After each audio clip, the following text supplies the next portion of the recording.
ሰላም ሰላም እንዴት ናችሁ? የዓለምነሽ ዩቲዩብ ቻናል ተከታታይ እህት ወንድሞቼ፣ እናት አባቶቼ፣ የሰው ዘር በሙሉ በያላችሁበት የእግዚአብሔር ሰላምታ ይድረሳችሁ። እኔ ዓለምነሽ ሹመት እባላለሁ።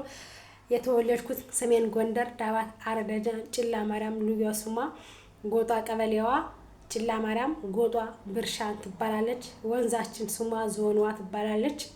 መስካችን ጨጓር መስክ ወይም ማዶጌ ይባላል።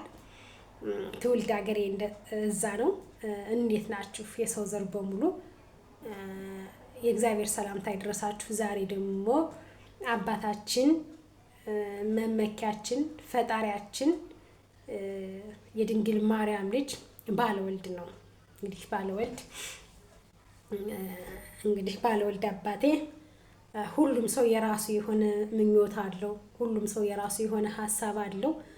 የዛን የሁሉን ሰው ሀሳቡንና ምኞቱን አስተካክሎለት ወደ ሀገሩ የሚገባበት፣ የተሰደደ አገሩ የሚገባበት፣ ያላገባ የሚያገባበት፣ ያልወለደ የሚወልድበት፣ ያልታጨ የሚታጭበት፣ ያልተማረ የሚማርበት፣ ያጣ የሚያገኝበት፣ የተራበ የሚጠግብበት፣ የታረዘ የሚለብስበት፣ የተጨነቀ የሚደሰትበት፣ የተሰደደ የሚመለስበት ያድርግልን።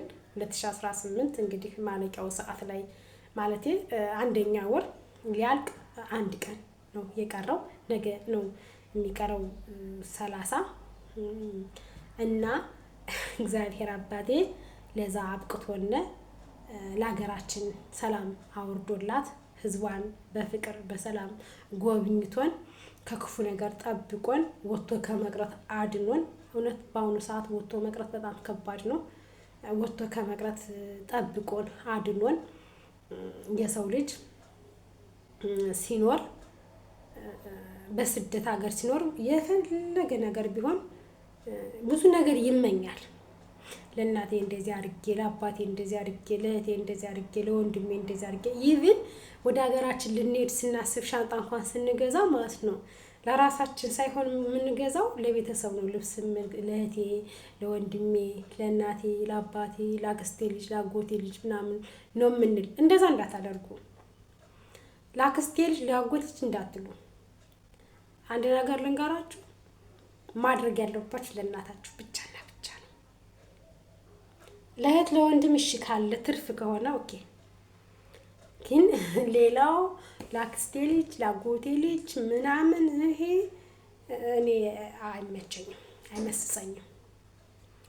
ለምን ስታጡ ሲቸግራችሁ ያን ያክስታችሁ ልጅ ያን ያጎታችሁ ልጅ ከጎናችሁ የለም። ስትሰደዱ ግን እናንተ ከዚህ ወገባችሁ እየተንቀጠቀጠ እየደከማችሁ እየተጨነቃችሁ፣ ናፍቆትም እኮ ራብ ነው። ምግብ እንኳን ቢያንስ ተጠግቦ ባይበላ በቀን አንዴ እንኳን ይበላል። አይበላም ማለት አይደለም። የልጅ ናፍቆት፣ የእናት ናፍቆት፣ የእህት የወንድም ናፍቆት፣ የእናት የአባት ናፍቆት በሰው ሀገር ሁናችሁ ከስልክ ውጪ በምን ማታገኛችሁ። ስልክ ደግሞ ናፍቆትን አያወጣም፣ ጭራሽ ይጨምራል እንጂ ማለት ነው። በስልክ ከቤተሰብ ጋር ላውራ፣ ከእናቴ ጋር ላውራ፣ ከእህቴ ጋር ላውራ፣ ከወንድሜ ጋር ላውራ፣ ሀሳብን አይጨርስም ስልክ። ሀሳባችሁን ጨርሳችሁ የምትፈልጉትን እንኳን ናፍቆታችሁን እንኳን አትወጡም በስልክ ማለት ነው። እና ሰርታችሁ ስትመለሱ እናታችሁን የምትጠቅሟት፣ እህታችሁን የምትጠቅሙት ሰርታችሁ የራሳችሁ ነገር ስትይዙ ከዛው ከሀገራችሁ ላይ ሰርታችሁ ያያያቸዋቸው ስትደግፏቸው፣ ስትረዷቸው፣ ስታበረታቷቸው እንጂ ከዚህ ሁናችሁ ቡትቶ ለቅማችሁ ሻንጣ ሞልታችሁ ቡትቶ ይዛችሁ ስትመለሱ ለነሱ ለጊዜው ሊያስደስታቸው ይችላል፣ ግን መጨረሻው ደስ አይልም። ምን ያደርጋል ደግሞ አረብ ሀገር የሄደ ልብስ አያምርም ማለት ኢትዮጵያ የሚለበሰውና ከዚህ ሀገር የሚለበሰው አንድ አይደለም። ሀገራችን ላይ ሞልቷል ቆንጆ ቆንጆ ቀሚሶች፣ ቆንጆ ቆንጆ ልብሶች ሞልቷል። አዛ መግዛት ይቻላል። እዚህ የዚህም ትገዙበትን ብር እኔ አሁን በጣም ተሳስቻለሁ ማለት በጣም ብዙ ልብስ ጎትቻለሁ። አሁን እኔ ልሄድ ነው፣ በጣም ብዙ ልብስ ነው የጎተትኩት። ለእህቴ ልጆች ነበር፣ ለልጄ ለእህቴ ልጆች ለወንድሜ ነው የገዛሁ። ለራሴ እንኳን ብዙም አይደለም የገዛሁ፣ ግን ብዙ ልብስ ነው የገዛሁት። ያው 2 ሻንጣ ሞልቶ ተጠቅሞ ያው ማላስገባ ብሎ በመከራ ነው ያስገባሁት።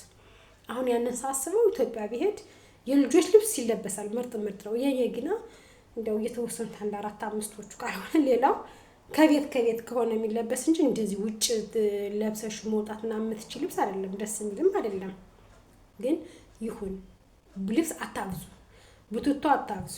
የእናቶች ልብስ እዚህ አረብ ሀገር እንዳትገዙ። የእናቶች ልብስ ጣቃ ጨርቅ ከሆነ የወንዶች ጣቃ ጨርቅ ብትን ጨርቅ ከሆነ አዎ መግዛት ይቻላል፣ ችግር የለውም። ማለት በሜትር ስለሚሆን እዛ ይለበሳል፣ ይሰፋል በስነ ስርዓት። ግን ዝም ብሎ ይሄ ቀሚስ ምናምን እንዳታረጉት፣ እንዳትለብሱት፣ እናት እንዳትገዙት። እዛው አዲስ አበባ ጎንደርም ከሆናችሁ በተለያየ ክፍለ ሀገር ያላችሁ እዛው ትገዙላችኋላችሁ፣ እዛው ታሰፉላችኋላችሁ። ምክንያቱም ብሩ ነው የሚጠቅም። እና ለአክስቴ ልጅ ሳይሄድ ሳልገዛለት ለአንደኛ ምክንያቱም ለአክስቴ መግዛት እኮ አይከፋም።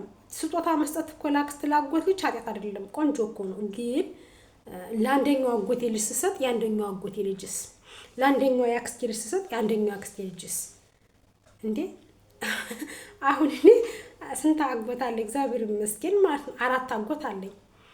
4 አጎት እንግዲህ አንደኛው ስንት ልጅ እንዳለው አንደኛው ስንት ልጅ እንዳለው እኔና እግዚአብሔር ነው የምናውቀው። ያ ማለት 30 ሻንጣ ልብስ አይጠቅመኝም ማለት ነው። ለዛ ሁሉ ሰው መንግስት ጀመድ ከሆነ 30 ሻንጣ ልብስ አይጠቅመኝም። 30 ሻንጣ ልብስ ገዛው ማለት ደግሞ የ4 ዓመት ደሞዜን ገዛውበት ማለት ነው። ለሰው አስደስታለሁ ስል እኔ ወደ ኋላ መቅረት ነው። ያክስት አጎታችሁ ልጅ በምን እንደምታውቁ ታውቃላችሁ?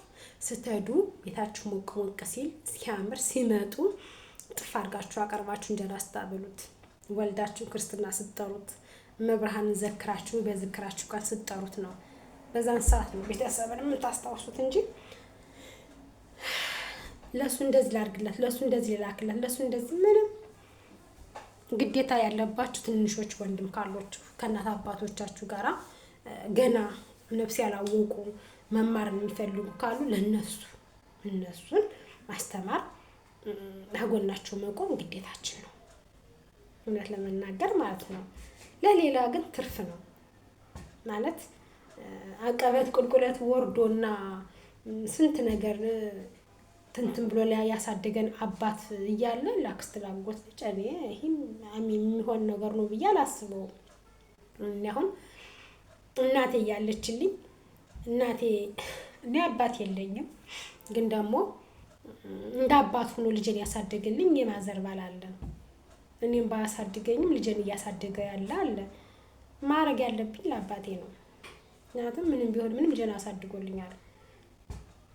እናቴ ናት ልጅን ያሳደገችልኝ፣ ብር እንድሰራ ብር እንዲይዝ እኔነቴን እንድቀየር ያደረገችኝ የወለደችኝ እናቴ ነው። ጥላልጣለችኝ። ማድረግ ካለብኝ ለእናቴና ለእናቴ ነው።